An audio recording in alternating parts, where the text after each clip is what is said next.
কপিলী-গংগাৰ স্নিগ্ধতাত মৰমৰ কামপুৰ। পবিত্ৰ কপিলী-গংগাৰ উত্তৰ দক্ষিণ পাৰজুৰি ইতিহাস প্ৰসিদ্ধ ক্ষেত্ৰ কামপুৰ।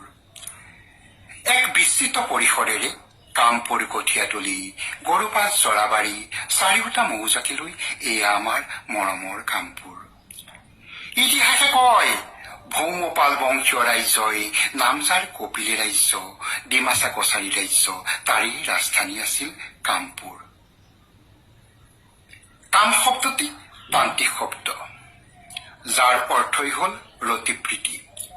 প্ৰেম প্ৰীতি, ৰতিৰ অধিকাৰী, পুৰ মানে পূৰণ কৰা মনৰ কামনা বাসনা, আৰু তাতেই কামপুৰ নামৰ সাৰ্থকতা।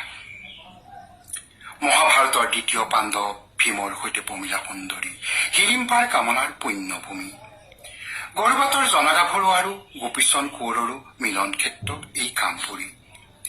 ইতিহাস সাক্ষী হৈ ৰয় সময়ৰ গতিশীলতাত কামপুৰো আগুৱাই।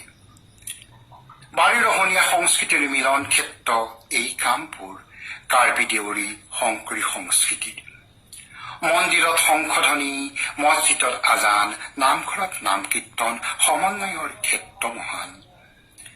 নৈসৰ্গিক শোভাৰে অতি মনোৰম শান্তিৰ ক্ষেত্ৰ এই কামপুৰ। কৃষ্ণচূড়া, ৰাধাচূড়াৰ ফুল আৰু সোণাৰুৰ হালধীয়া ৰঙে আজিও জিলিকি আছে সেউজীয়া হৈ কামপুৰ।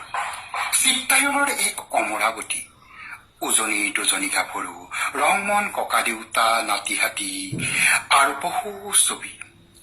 প্ৰতিচ্ছবি ৰাখিছে ধৰি মৰমৰ কামপুৰে মান্যৱন্ত মুখ্যমন্ত্ৰী হিমন্ত বিশ্ব শৰ্মাদেৱৰ শৈশৱৰে 1, 2, 3, 4 জুতি দিল গৰু গাড়ী।